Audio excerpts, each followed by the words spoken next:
Once upon a time, in a quiet town surrounded by lush green hills, there lived a young girl named Amarachi. She had once known happiness, laughter, and the warmth of a loving home. But that was before tragedy struck, before the accident that took her parents away and left her with no one but her uncle, Ikenna. Ikenna was her father's older brother, and when Amarachi was left orphaned at the tender age of 13, he took her into his home. But he never treated her as family. From the very first day, he made it clear that she was a burden, an extra mouth to feed. His wife, Adebisi, was no better. She was cold and unkind, treating Amarachi as nothing more than a servant in their household. Their daughter, Omolara, was the light of their lives. She was spoiled with the finest clothes, the best toys, and all the love and attention Amarachi never received. Every time Ikenna and Adebisi brought gifts home, they were for Omolara. Every time they cooked special meals, they were for Omolara. Amarachi was given only scraps, old clothes, and harsh words. Omolara, who was younger than Amarachi, never missed an opportunity to remind her that she was not truly part of the family. She treated Amarachi like a servant, sending her to do even the smallest tasks. If Omolara needed a glass of water, she would call Amarachi instead of getting it herself. If she misplaced something, it was Amarachi who had to search for it.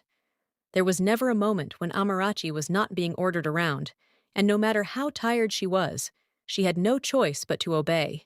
What made it worse was that every time there was even a slight misunderstanding between them, Mama Adebisi would always take Omolara's side without question. She never bothered to ask Amarachi for her version of the story. It didn't matter whether Amarachi was right or wrong. Omolara was her daughter, and that was enough reason for her to be defended. Omolara was allowed to do whatever she pleased. If she was lazy, no one scolded her. If she misbehaved, it was brushed aside. But Amarachi? No matter how well she behaved, no matter how hard she worked, there was always something negative they had to say about her. It was as if they were always searching for faults, just so they could remind her that she didn't belong. But despite all of this, Amarachi endured. She had nowhere else to go, and as painful as it was, she reminded herself that Akina and Adebisi were the only family she had left, and no matter how cruelly she was treated, at least she had a roof over her head. At least she wasn't living on the streets. So she swallowed the pain, endured the mistreatment, and kept going. But everything changed the day Ikenna's debt came due. Ikenna had borrowed a large sum of money from a man named Olamide. Olamide was not just any man. He was the wealthiest and most feared businessman in the town. He was young, powerful, and ruthless. If anyone crossed him, he would destroy them. He had sent men to prison, ruined families, and taken over businesses without a second thought. Everyone feared him, and no one dared to owe him money. But Ikenna had been desperate. His business was failing, and he had convinced himself that with Olamide's money, he could turn things around. He had promised to repay the debt in a few months. But months had passed, and Ikenna had not made enough to pay even half of what he owed. Then one evening, Olumide came to collect what was his. He arrived at Ikenna's house in a sleek black car, his guards surrounding the compound like shadows in the night. He stepped out, his presence commanding and terrifying. "You have failed to repay me," Olamide said, his voice calm but deadly. "And I do not tolerate failure." Ikenna fell to his knees, his hands shaking.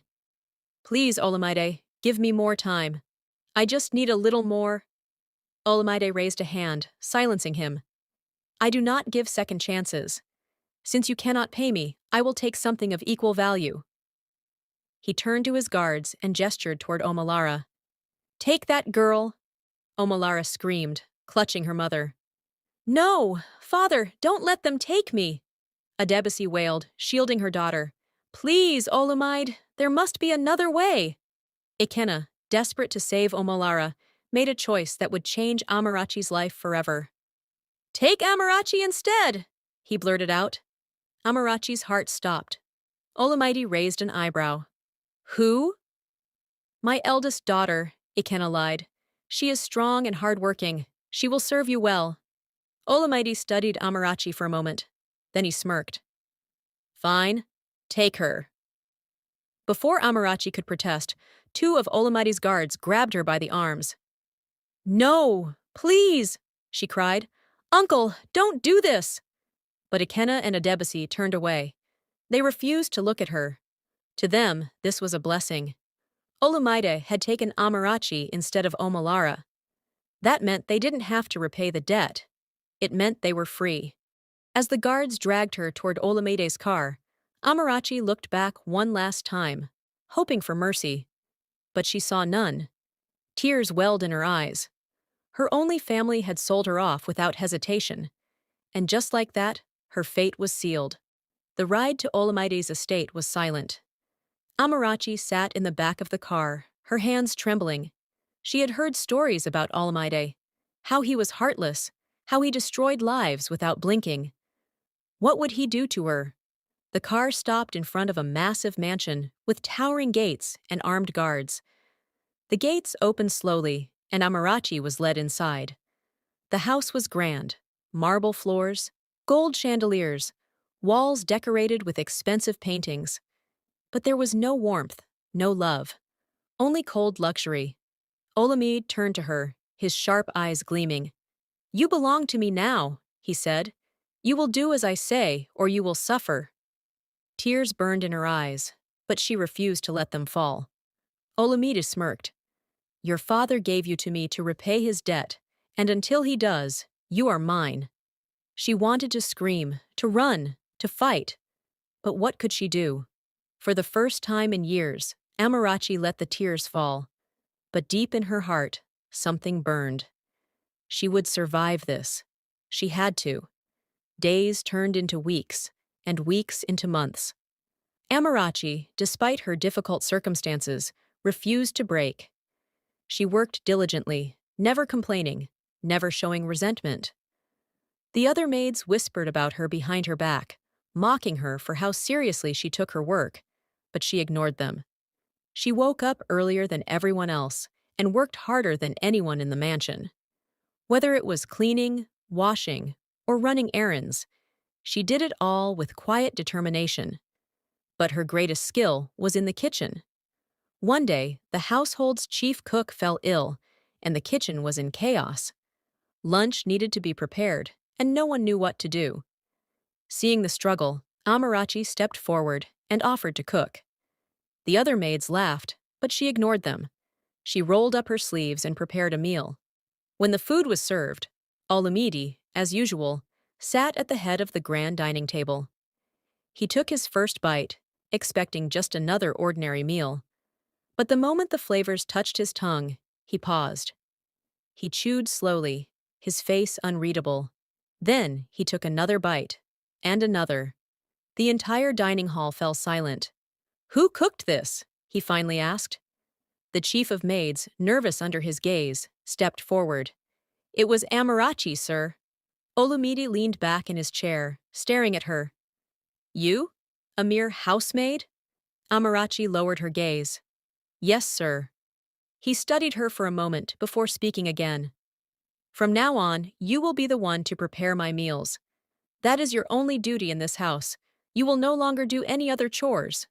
A murmur spread among the maids. Amarachi was shocked, but nodded respectfully. And one more thing, Olamide continued. You will move into the guest room in the main house. You will take care of my personal meals and ensure everything concerning my food is handled by you alone. And just like that, Amarachi's life changed. From that day forward, she no longer scrubbed floors or washed clothes. She focused solely on preparing meals for Olamide. When Amarachi moved into the main house and settled into the guest room, she began witnessing his way of life, the side of Olamide that made people fear and whisper about him in the town. She saw how he treated relationships as nothing more than fleeting pleasures. Women came and went, never staying for more than a few nights. He changed them like clothes, showing no commitment to any one of them. Every time he brought a different woman home, Amarachi felt a quiet sadness inside her. She never said anything, nor did she show any disapproval on her face. It was not her place to question how he lived his life. She simply continued with her work, preparing his meals and ensuring that his personal matters were taken care of. But deep inside, she couldn't help but think that this was not a good way of living. She believed that a man of such status and intelligence should find something deeper than temporary pleasures, but she kept those thoughts to herself. She simply observed in silence. At first, he would only speak to her about food, what he liked, what he wanted to try. But soon, their conversations grew. He began asking about her thoughts on different matters. He observed how she carried herself, humble yet graceful, quiet yet intelligent. One evening, as she cleared his table, he suddenly asked, "Why hasn't Ikenna tried to get you back?" Amarachi froze, her hands gripping the tray. Olamide continued, "I thought taking you away would force him to repay me faster. But he hasn't even reached out." "Why?" A bitter smile crossed Amarachi's face. She hesitated before finally speaking, "Because he is not my father." Olamide narrowed his eyes. "What do you mean?" Taking a deep breath, Amarachi told him everything, how she had lost her parents, how Ikenna had taken her in but never treated her as family, how she had been nothing more than a servant in his household, and how he had willingly given her away to Olumide to save his own daughter. For the first time, Olumide felt something unfamiliar: guilt. He had assumed she was Ikenna's daughter, that taking her would push Ikenna to pay back the money. But now he saw the truth. Ikenna had given her away because she meant nothing to him. Olumide said nothing, but that night, he found himself thinking about Amarachi more than he had ever thought about anyone before. One day, Olumide was troubled by a problem in his business. He was deep in thought, pacing back and forth in his study. Amarachi noticed his distress and hesitated before asking, "Sir, is something wrong?" He was about to dismiss her, but something in her eyes made him pause. Without thinking, he told her about the issue, a dispute between two of his business partners that threatened to ruin an important deal. Amarachi listened carefully and then, in her usual soft-spoken manner, offered her perspective. She spoke with such clarity and wisdom that Olumide was stunned. He followed her advice, and to his surprise, it worked. For the first time, he saw Amarachi not just as a maid, but as someone truly remarkable. After that day, their conversations grew deeper. He sought her thoughts on many things, from business to personal matters. He found himself drawn to her intelligence, her kindness, her quiet strength, and then something happened that he never expected. He started to feel something for her. Olumide had never been the type to commit to any woman. He took what he wanted, enjoyed their company, and then moved on. But with Amarachi, it was different. She didn't try to impress him. She didn't try to seduce him. She was simply herself, and that was what captivated him the most. But he was afraid.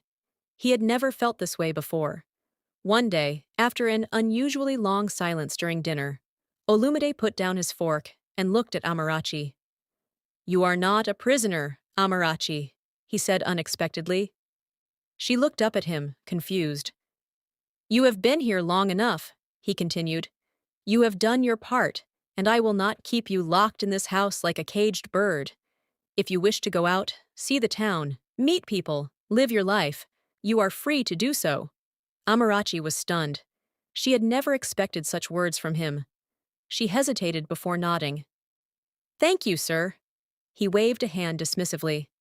"And stop calling me sir. Just call me Olumide." Amarachi smiled a little, though she wasn't sure she could ever get used to that. With this newfound freedom, Amarachi slowly started stepping outside the mansion. At first, she only took short walks around the area, getting familiar with the town. Then she started going to the market herself instead of sending one of the servants.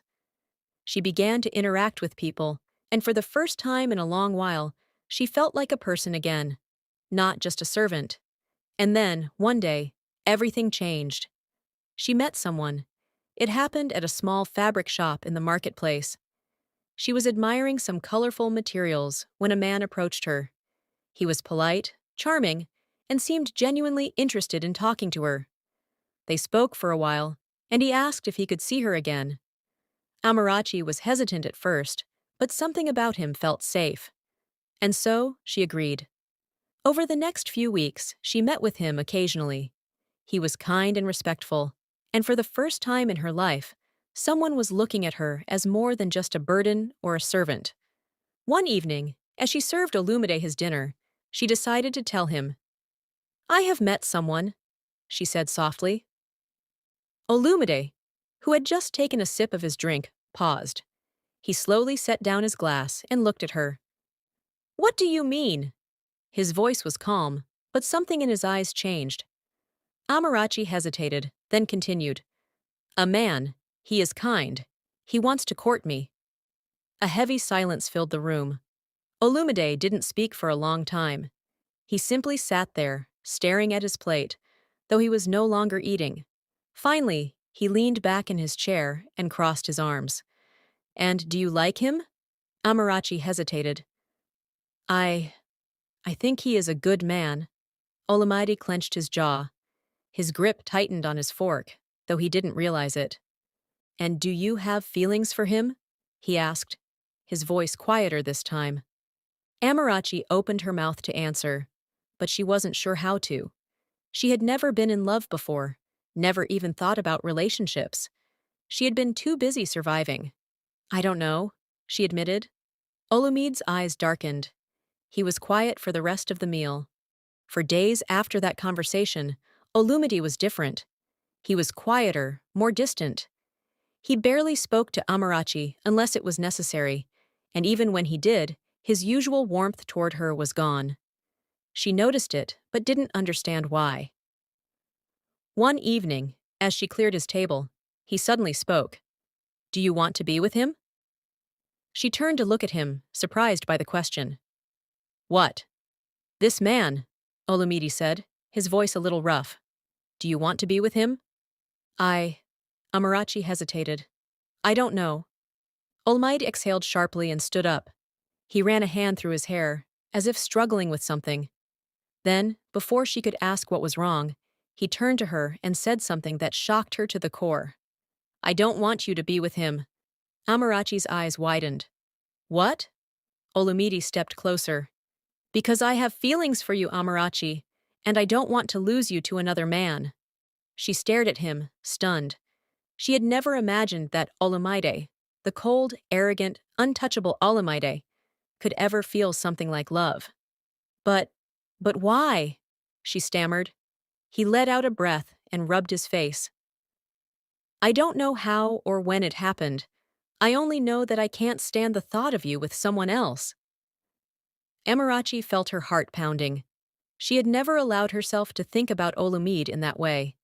He had always been her master, her rescuer, but never anything more. But as she looked at him now, something shifted inside her. Hadn't she always felt a strange warmth whenever he was near? Hadn't she always admired him, even when he was cruel? Hadn't she always felt safe in his presence? Slowly, she realized the truth. She had feelings for him too, but she couldn't ignore the concerns weighing on her heart. She had witnessed his past lifestyle, the way he brought different women into the house, changing them like clothes. Though she had noticed that he had stopped doing that for some time, she still worried that it might only be temporary. She didn't want to get hurt or be just another woman in his life. So, with hesitation, she voiced her concerns to him. She asked him if he had truly changed, or if she was just another passing fancy to him. Olumide listened to her words carefully, and instead of getting angry or dismissing her fears, he reassured her. He told her that he had indeed changed, and that he had stopped that lifestyle completely. He had no other woman in his life, and he wasn't interested in anyone else. What he felt for Amarachi was unlike anything he had ever experienced before. "For the first time in my life, I truly care about someone," he admitted. "I don't just want you, Amarachi. I need you in my life. You've changed me in ways I never thought possible."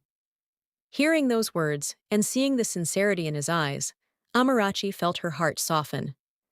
She had always believed that people could change, and Olumide's actions in the past few months had shown her that he was different now.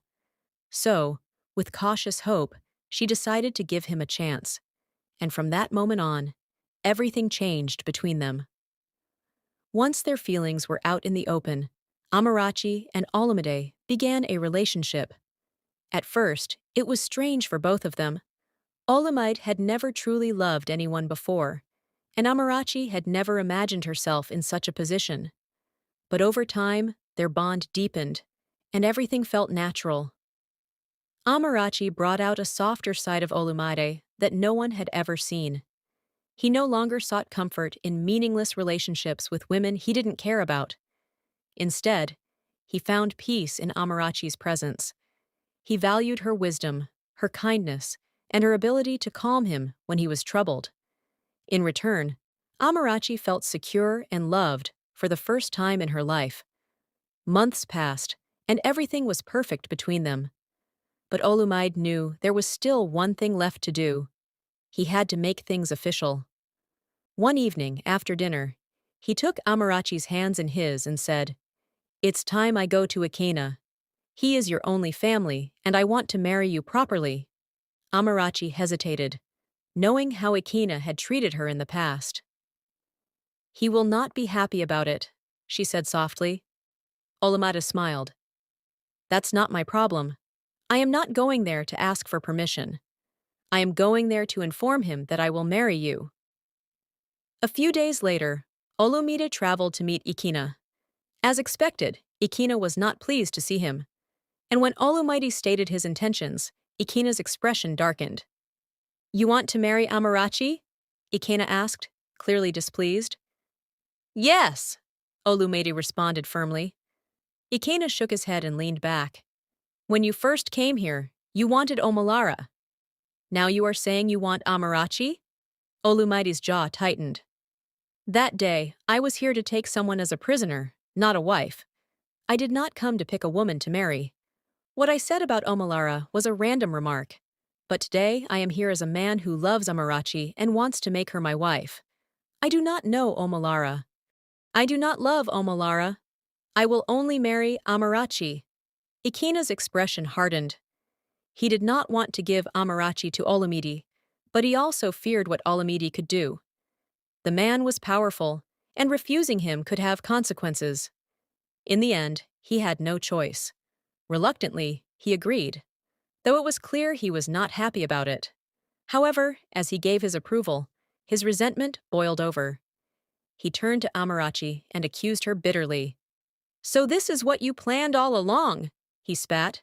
"Stealing my daughter's man. You took what should have been Omolara's." Amarachi was stunned. "I did no such thing," she said, shaking her head.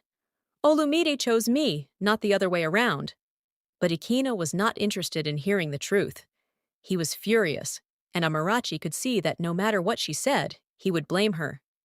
Meanwhile, Adebisi was seething with rage. How could Olumide choose Amarachi over Omolara? She turned on Ikena in anger. "The day Olumide came to take Omolara, why didn't you let her go?" she snapped. Ikena glared at her. "How was I supposed to know it would turn into love and marriage?" he shot back. "And don't forget, you were not happy about Omolara leaving that day either.